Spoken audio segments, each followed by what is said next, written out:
ओम नमो भगवते वासुदेवाय। फाल्गुन मास में पड़ने वाली एकादशी को आंवला की एकादशी, आंवला एकादशी या रंग भरी एकादशी कहते हैं।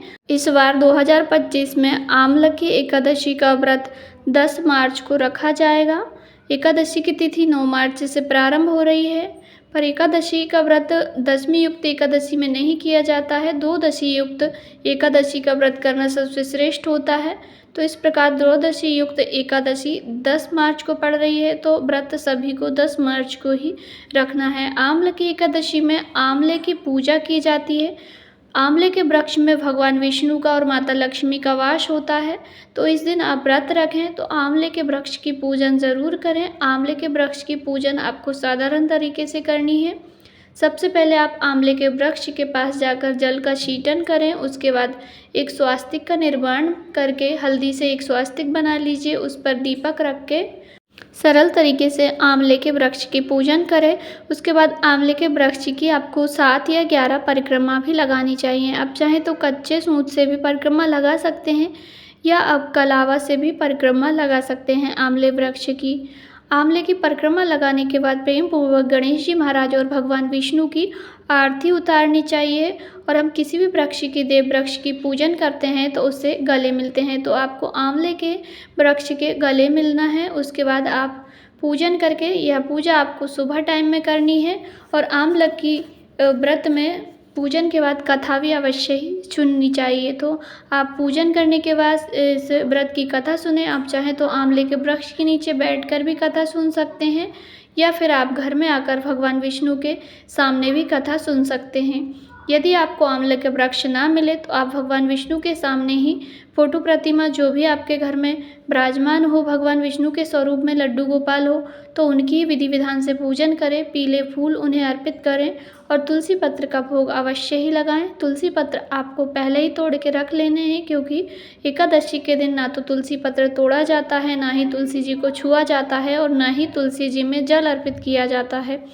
और इस दिन आंवले का भोग भगवान को लगाना चाहिए।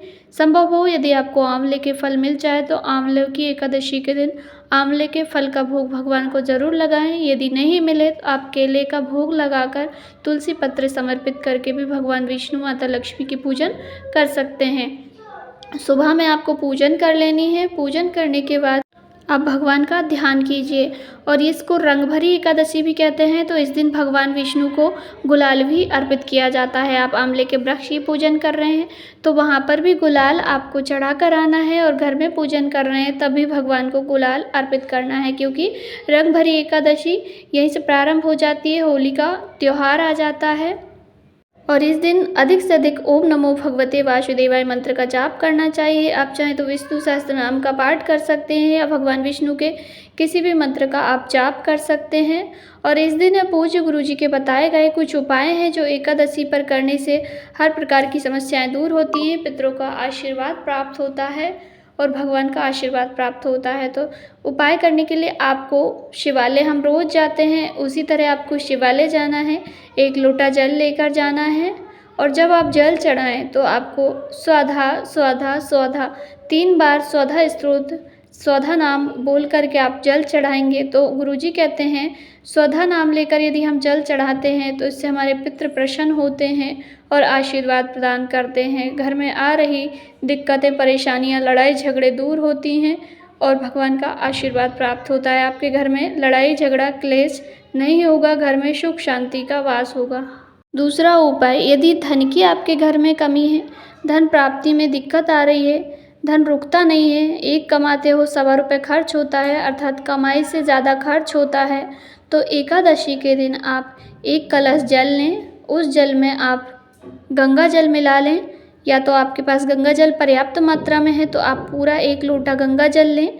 उसमें 7 बेलपत्री डालकर महादेव के मंदिर जाना है। कलश का जल आपको नंदी बाबा के उठे हुए चरण पर अर्पित कर देना है और कलश के अंदर जो बेलपत्री हैं उन्हें ले जाकर महादेव की शिवलिंग पर एक एक करके या इकट्ठी अर्पित कर देना है। सभी बेलपत्री की डंडी जलाधारी जिस ओर जल बह के जाता है उत्तर दिशा की ओर होना चाहिए। उसके बाद अपने धन की कामना कर लीजिए। जीवन में जितनी भी परेशानियां चल रही हैं, धन से जुड़ी हुई, कर्जा अत्यधिक बढ़ गया है तो उसकी प्रार्थना कर लीजिए। गुरुजी कहते हैं यह उपाय जो भी एकादशी के दिन करता है उसको जीवन में कभी धन की कमी नहीं पड़ती है, कर्जा भी नहीं होता है। यदि आप इस उपाय को एक एकादशी पर भी करेंगे तो भी आपको इसका लाभ ज़रूर मिलेगा, पर यदि आप लगातार 3 से 4 एकादशी करेंगे तो जीवन में आपको धन संपदा की कमी नहीं आएगी। एकादशी का बहुत ही अच्छा और अचूक उपाय है, ज़रूर से ही कीजिएगा।